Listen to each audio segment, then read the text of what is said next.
The cloud is accelerating. I don't know what happened, but we have minutes until it hits, not hours.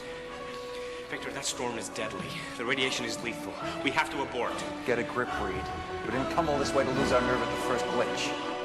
It was a dream role. I've always wanted to play somebody that was intelligent and maternal and emotional, but still very strong and strong-willed, and has flaws and isn't afraid to figure it out. And she's very human and relatable. She's really everything I wanted in a character. That was an intense experience, to say the least. 60 pounds of latex every day, 3.5 hours in the makeup chair every day before I went to work, which was a 12-hour day, and then an hour and a half to get out. So I actually consider it one of the triumphs of my life when I heard the words, "Michael, you're wrapped."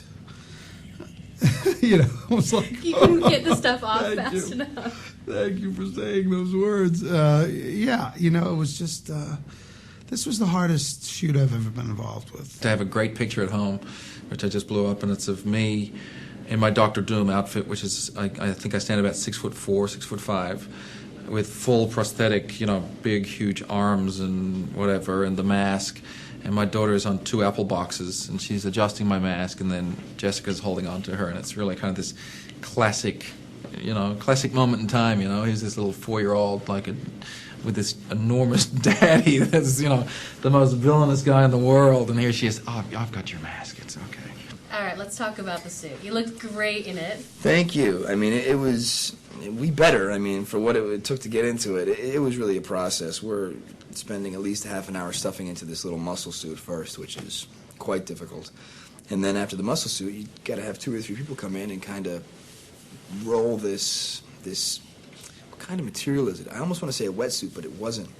Neoprene? I don't know what it was. It had 2 or 3 different layers, so as you pulled it on, you needed other people to kind of adjust.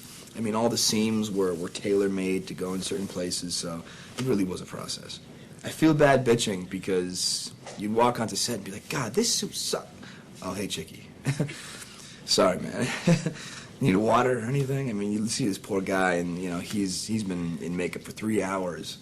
And, the guy can't even move, so it really put things in perspective for us. Do you have nicknames for any of your fellow castmates? Nicknames? It's so funny. Every time I say Jessica, I have to remind myself not to say Alba. I just call her Alba. So I really can't walk around calling her Alba. I feel kind of inappropriate. And Chicky and Yoan's not cool enough for a nickname, and he knows that.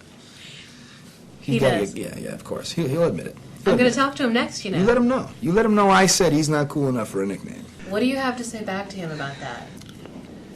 Well, he's one great big flamer. No, that's terrible. No. Well, I don't need a nickname. I'm Mr. Fantastic. I mean, this is the coolest name in the world. So, people walk up to me in the street and go, "Hey, Mr. Fantastic." I think they're talking about me, of course, but no, they're talking about the character. But there we are. So, to become invisible, what did you do an invisible face? What did you have to do to become invisible? There were a couple faces. A lot of it was shock, becoming invisible. But it just it happened. She was unaware of it.